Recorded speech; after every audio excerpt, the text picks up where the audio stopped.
সুপ্রিয় শিক্ষার্থীরা, সবাই কেমন আছো? হ্যাঁ বন্ধুরা, আশা করি সবাই ভালো আছো, আমিও ভালো আছি।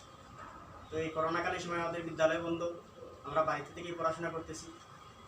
আর আমরা স্বাস্থ্যবিধি মেনে চলতেছি, মনে কোনো সাবান পানি দিয়ে হাত ধুতে করতেছি না বন্ধুরা? হ্যাঁ, আমরা অবশ্যই করতেছি।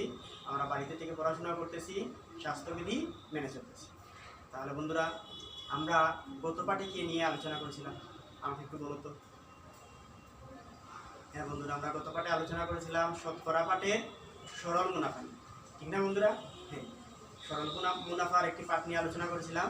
আমি একটি বাড়ির পড়া দিয়েছিলাম, তোমাদেরকে বলেছিলাম যারা বাড়িতে পড়াশোনা করেছো আমাকে বাড়ির পড়াটা দিয়ে দিও। তোমরা অনেকে কী করছো, বাড়ির পড়াটা লিখেছো এবং হোয়াটসঅ্যাপে মেসেঞ্জার আমাকে পাঠিয়েছো। আমি দু একজনের নাম বলতেছি। অনেকেই আমাকে ফোন দিয়েছো বা মেসেঞ্জারে ছবি পাঠিয়েছো। আমি দেখো নাম বলতেছি। হ্যাঁ, তানবীর, আমি তানবীরের নাম করতেছি। তানবীর সে কী করছে, খাতার মধ্যে লিখে আমাকে ছবি পাঠিয়েছে। মাইশা, মাইশাও সে কী করছে, ছবি পাঠিয়েছে। তারপরে সুটন, হ্যাঁ, ইমাদও ছবি পাঠিয়েছে। আরও অনেকেই আমাকে ফোন দিয়েছে। আমি আগামী ক্লাসের মধ্যে সবার নাম বলে দেবো, সবার নাম একসাথে বলা সম্ভব নয়।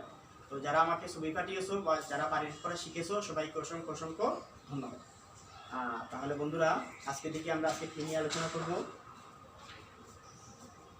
তাহলে দেখি আমরা। বন্ধুরা, আজকের পাঠে সবাইকে স্বাগতম। এখানে আমার পরিচিতিটা দিয়ে দিলাম। আশিস কুমার দাস, সহকারী শিক্ষক, দেউপাশা সরকারি প্রাথমিক বিদ্যালয়, মৌলভীবাজার সদর। আর আমার এখানে মোবাইল নাম্বারটা দেওয়া আছে, কারো প্রয়োজন হলে আমার সাথে যোগাযোগ করতে পারো। তাহলে বন্ধুরা দেখি, পাঠ পরিচিতি।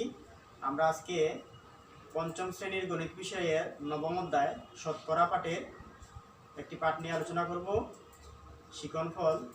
এই পাঠ শেষে আমরা দৈনন্দিন জীবনে জনসংখ্যা, লাভ, ক্ষতি, মুনাফা ইত্যাদি সংক্রান্ত বাস্তবভিত্তিক সমস্যা সমাধানে শতকরা ব্যবহার করতে পারব। তাহলে বন্ধুরা আমরা দেখি।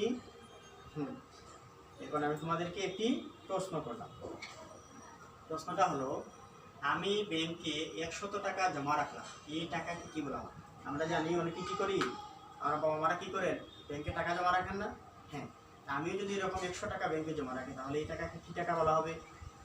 আমরা আগের পাঠে কিছু আলোচনা করেছি, তোমাদের অবশ্যই জানা আছে। হ্যাঁ বন্ধুরা, সবারই জানা আছে। তাহলে সেই টাকাকে বলা হয় কি? আসল। সেটাকে বলা হয় আসল। এখন আরেকটি প্রশ্ন করলাম, 1 বছর পর ব্যাংক আমাকে এই 100 টাকার অতিরিক্ত আরো 10 টাকা দিল, তাহলে এই 10 টাকাকে কি বলা হয়? হ্যাঁ বন্ধুরা, একটু মনোযোগ দিয়ে শুনো, একটু দেখো। আমি ব্যাংকে 100 টাকা জমা রেখেছিলাম, আর ব্যাংক কী করছে, 1 বছর পর আমাকে 100 টাকার অতিরিক্ত 10 টাকা দিয়েছে, তাহলে এই 10 টাকাকে কি বলা হয়? হ্যাঁ বন্ধুরা, আমরা সবাই জানি সেটাকে মুনাফা বলা হয়। এই যে অতিরিক্ত 10 টাকা দিয়েছে সেটাকে বলা হয় মুনাফা। এই যে ব্যাংক 100 টাকায় 10 টাকা আমাকে দিল, তা হলো 100 টাকার 1 বছরের মুনাফা। এই যে ব্যাংক আমাকে 100 টাকার অতিরিক্ত 10 টাকা দিল, সেই 10 টাকাটা হলো কি? 100 টাকার 1 বছরের মুনাফা। তাহলে বন্ধুরা, আজকে আমরা আলোচনা করব সরল মুনাফা। কি নিয়ে আলোচনা করব? সরল মুনাফা। সবাই খাতা কলম বের করো, শিরোনামটা খাতার মধ্যে লিখে নাও, সরল মুনাফা। হ্যাঁ, সবাই লিখে ফেলছে। তাহলে বন্ধুরা, তার আগে আমরা একটু জেনে নেই সরল মুনাফা কাকে বলে। সবাই খাতা কলম বের করো, খাতার মধ্যে লিখে নাও। শুধুমাত্র আসল বা মূলধনের উপর যে সুদ বা মুনাফা প্রদান করা হয় তাকে সরল মুনাফা বা সরল সুদ বলে। সবাই খাতার মধ্যে লিখে নাও, আমি একটু সময় দিলাম। আমি আবার বলতেছি, শুনো। শুধুমাত্র আসল বা মূলধনের উপর যে সুদ বা মুনাফা প্রদান করা হয় তাকে সরল মুনাফা, সরল সুদ, সরল মুনাফা বা সরল সুদ বলে। সবার কি লেখা হয়েছে? হ্যাঁ বন্ধুরা, আসল। আসল কাকে বলে? আসল হচ্ছে বিনিয়োগকৃত টাকাকে আসল বলে। সবাই খাতার মধ্যে লিখে নাও, আসল কাকে বলে? বিনিয়োগকৃত টাকাকে আসল বলে। ঠিক আছে বন্ধুরা, সবার লেখা হয়েছে। হ্যাঁ, বার্ষিক মুনাফা অর্থাৎ আসল টাকার উপর বছর শেষে যে অতিরিক্ত টাকা পাওয়া যায় তাকে বার্ষিক মুনাফা বলে। একটু আগে যে বলেছিলাম আমাকে 100 টাকা অতিরিক্ত 10 টাকা দেওয়া হয়েছে, সেটা হচ্ছে বার্ষিক মুনাফা। অর্থাৎ আসল টাকার উপর বছর শেষে যে অতিরিক্ত টাকা পাওয়া যায় তাকে বার্ষিক মুনাফা বলে। তাহলে আরেকটি কথা দেখো, বার্ষিক মুনাফার হার 100 টাকার এক বছরের যে মুনাফা হয় তাকে বার্ষিক মুনাফার হার বলে। সবাই খাতার মধ্যে লিখে নাও। 100 টাকার এক বছরের যে মুনাফা হয় তাকে বার্ষিক মুনাফার হার বলে। বন্ধুরা সবাইকে অসংখ্য ধন্যবাদ, সবাই লিখতে পেরেছো। আমরা এখন শিখলাম কি সরল মুনাফা, আসল, বার্ষিক মুনাফা এবং বার্ষিক মুনাফার হার। তাহলে বন্ধুরা সরল মুনাফার সূত্রসমূহ, আমরা এখানে যে সরল মুনাফার যে সমস্যাগুলো দেওয়া হবে সেই সমস্যাগুলো সমাধান করতে হলে আমাদেরকে সরল মুনাফার সূত্রসমূহ জানতে হবে। তাহলে আমরা সূত্রসমূহ একটু লিখে নিই, সবাই খাতা কলম বের করো। আমাকে যদি সমস্যার মধ্যে বার্ষিক মুনাফা বের করার কথা বলা হয় তাহলে আমি এই সূত্র ব্যবহার করে বার্ষিক মুনাফা বের করতে পারব। আসল গুণ বার্ষিক মুনাফার হার ভাগ 100। সবাই লিখে নাও। সবার কি লেখা হয়েছে? হ্যাঁ, এখন আসল, আমাকে যদি আসল বের করার কথা বলা হয় তাহলে আমি করব কি, আসল সমান বার্ষিক মুনাফা গুণ 100 ভাগ বার্ষিক মুনাফার হার। আমরা কিন্তু একটু পরে কি করব, এই সূত্রগুলো ব্যবহার করে সমস্যার সমাধান করব। একটু মনোযোগ দিয়ে দেখো এবং লিখো। আসল সমান বার্ষিক মুনাফা গুণ 100 ভাগ বার্ষিক মুনাফার হার। তাহলে বন্ধুরা সবার তো লেখা হয়েছে? হ্যাঁ, এখন যদি আমাকে বলা হয় বার্ষিক মুনাফার হার নির্ণয় করো তাহলে আমরা কি করব, এই সূত্র ব্যবহার করব, বার্ষিক মুনাফা গুণ 100 ভাগ আসল। আমরা এই সূত্রটা ব্যবহার করব, তাহলে আমাদের বের হয়ে যাবে বার্ষিক মুনাফা। এখন দেখো এই কথাটা সবাই লিখে নাও। 1 বছর পর যে পরিমাণ টাকা ফেরত দিতে হয় তা হলো আসল ও বার্ষিক মুনাফার যোগফল। এখন আমি ব্যাংকে 100 টাকা জমা রাখলাম, 1 বছর পর ব্যাংক আমার অতিরিক্ত 10 টাকা দিল, তাহলে আমাকে মোট কত টাকা দিল? 100 যোগ 10, 110 টাকা। এই কথাটা এখানে বলছে যে 1 বছর পর যে পরিমাণ টাকা ফেরত দিতে হয় তা হলো আসল ও বার্ষিক মুনাফার যোগফল। এই কথাটা খেয়াল রাখবে বন্ধুরা, তাহলে আমরা সমস্যার সমাধান খুব তাড়াতাড়ি করতে পারব। এখন সবাই একটা পাঠ্য বইটি বের করো, 96 পৃষ্ঠা। হ্যাঁ হ্যাঁ বন্ধুরা, আমিও বের করতেছি। দেখো 96 পৃষ্ঠা সবাই বের করো, আমিও বার করলাম। হ্যাঁ, এখানে দেখো বন্ধুরা আমরা যা আলোচনা করেছিলাম তাই এখানে লিখে আছে। বিনিয়োগকৃত টাকাকে আসল বলা হয়, আর বার্ষিক মুনাফার সূত্রটা এখানে লেখা আছে, আসলের সূত্র লেখা আছে না বন্ধুরা? সবাই কি দেখতে পাচ্ছ? হ্যাঁ, সবাই দেখা হচ্ছে বন্ধুরা। আমরা পাঠ্য বইটি দেখলাম, এতক্ষণ যা আলোচনা করলাম তা এখানে লেখা আছে, মনোযোগ দিয়ে আমরা দেখলাম। তাহলে বন্ধুরা যেহেতু গতদিনও আমরা এই সরল মুনাফার সমস্যা নিয়ে আলোচনা করেছি, আজকে আমরা তা আলোচনা করতেছি, তাহলে এখন আমরা যোগ্যতা ভিত্তিক কাঠামোবদ্ধ প্রশ্ন সমাধান নিয়ে আলোচনা করব। আমরা জানি বন্ধুরা আমাদের সমাপনী পরীক্ষাতে বা সাময়িক পরীক্ষাতে আমরা কি করি, আমাদের প্রশ্নের মধ্যে যোগ্যতা ভিত্তিক কাঠামোবদ্ধ প্রশ্ন আসে। তাহলে এই সরল মুনাফা থেকে আমরা একটি প্রশ্ন এবং সমাধান নিয়ে আলোচনা করব। হ্যাঁ, আমি এখানে একটি সমস্যা দিলাম। দেখো তো, রতন সাহেব বার্ষিক 20% মুনাফায় ব্যাংক থেকে কিছু টাকা ঋণ নিয়ে 1 বছরে 2000 টাকা মুনাফা দিল। আমি কি বলছি, যে রতন সাহেব বার্ষিক 20% মুনাফায় ব্যাংক থেকে কিছু টাকা ঋণ নিয়ে 1 বছরে 2000 টাকা মুনাফা দিল। শুধু মুনাফা দিয়েছেন 2000 টাকা। এখন আমি তোমাদেরকে প্রশ্ন করলাম, আসল কত টাকা ছিল, মুনাফা ও আসল একত্রে কত টাকা ছিল, এবং বার্ষিক মুনাফা 15% হলে কত টাকা মুনাফা দিতে হতো। সবাই খাতা কলম বের করো, একটু চেষ্টা করো। হ্যাঁ, আমি তোমাদেরকে সহযোগিতা করব। প্রথম বলছি আসল কত টাকা ছিল।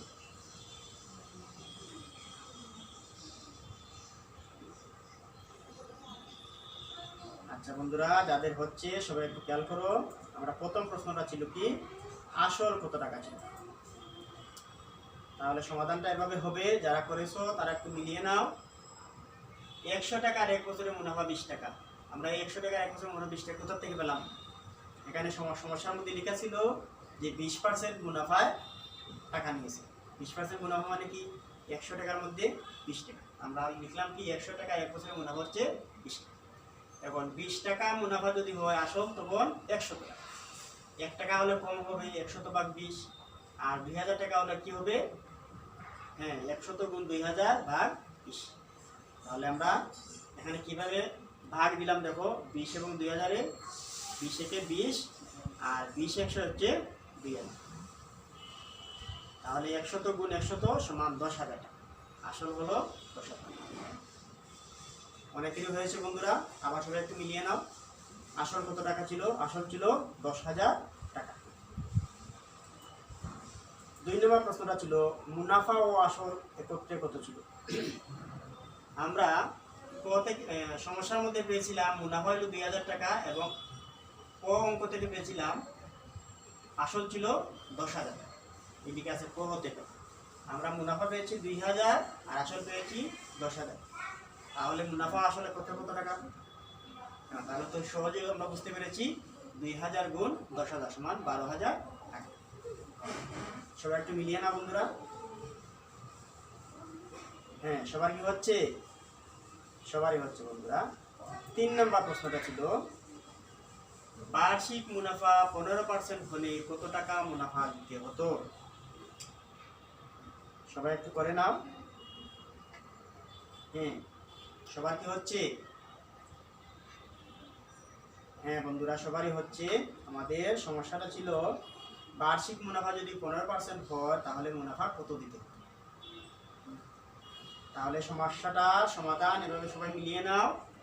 ক হতে প্রাপ্ত আসল হচ্ছে 10,000 টাকা, আর এখন 15% বার্ষিক মুনাফা অর্থাৎ 100 টাকার 1 বছরের মুনাফা 15 টাকা। 1 টাকার 1 বছরের মুনাফা 100 ভাগের 15, আর 10,000 টাকার 1 বছরের মুনাফা 15 গুণ 10,000 ভাগ 100। আমরা এখানে কিভাবে ভাগ দিয়েছি দেখো বড় নিচে, 100 তো একে 100 আর 100 100 10,000। তাহলে 100 আর 15 গুণ দিলে কত হয়? 1,500 টাকা। সবার কি হয়েছে বন্ধুরা? হ্যাঁ শিক্ষার্থী বন্ধুরা সবাই খুব ভালো, সবারই হয়েছে। তাহলে আমাদেরকে প্রথম যে সমস্যাটি আমরা সমাধান করলাম, আমরা যোগ্যতাগত কাঠামোবদ্ধ প্রশ্ন, এখানে 3 নম্বর প্রশ্নের উত্তর ছিল মুনাফা কত দিতে হতো, অর্থাৎ মুনাফা 1500 টাকা দিতে হতো।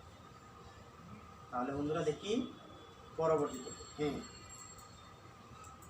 দেখি তোমরা পারো কিনা। আমি এখন তোমাদেরকে আরেকটি অঙ্ক দিলাম। রাইমা ব্যাংক থেকে 7% মুনাফায় 4 বছরের জন্য 14,000 টাকা ঋণ নিল।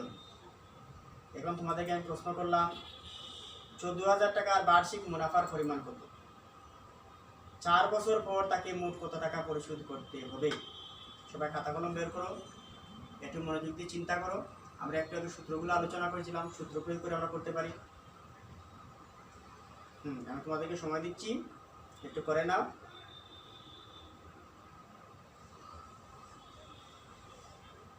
ক নম্বর কি সবার হয়েছে? হ্যাঁ বন্ধুরা সবারই হচ্ছে। তাহলে সবাই একটু মিলিয়ে নাও। হ্যাঁ মিলিয়ে নে ক এর সমাধান। আমরা আগে শিখেছিলাম বার্ষিক মুনাফার হার, অর্থাৎ বার্ষিক মুনাফা গুণ 100 ভাগ আসল। তাহলে আমাদের অঙ্কের মধ্যে বার্ষিক মুনাফা কত ছিল?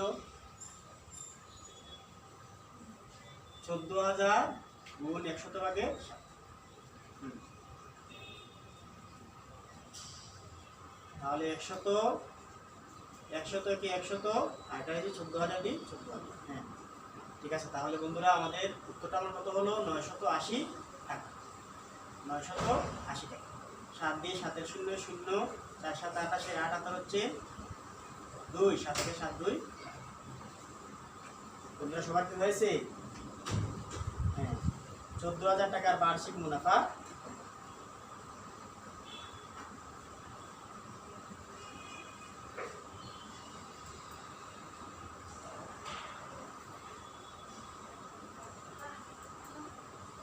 নম্বর ছিল 4 বছর পর তাকে কত টাকা পরিশোধ করতে হবে? তাহলে বন্ধুরা একটু দেখো, ক হতে প্রাপ্ত 1 বছরের মুনাফা 980 টাকা। তাহলে 4 বছরের মুনাফা 4 গুণ 980 ৩,920 টাকা। 4 বছর পর পরিশোধ করতে হবে। আসল ছিল 14,000 টাকা আর মুনাফা বের হয়েছে ৩,920 টাকা। অর্থাৎ 14,000 যোগ ৩,920 সমান 17,920 টাকা। সবাই একটু মিলিয়ে নাও। হ্যাঁ বন্ধুরা, সবাই মিলিয়ে নাও। হ্যাঁ, সবার কি হচ্ছে? সবারই হয়েছে বন্ধুরা। তাহলে আমি এখন তোমাদেরকে বাড়ির একটি কাজ দিলাম। সবাই পাঠ্য বইয়ের 96 পৃষ্ঠা বের করো। পাঠ্য বইয়ের 96 পৃষ্ঠা লেখা আছে, আমিনা বেগম কোনো ব্যাংক থেকে বার্ষিক 5% মুনাফায় কিছু টাকা ঋণ নিয়ে 1 বছর 30 টাকা মুনাফা দেবে। আসল কত টাকা ছিল? এখানে বলা হয়েছে আসল কত টাকা ছিল।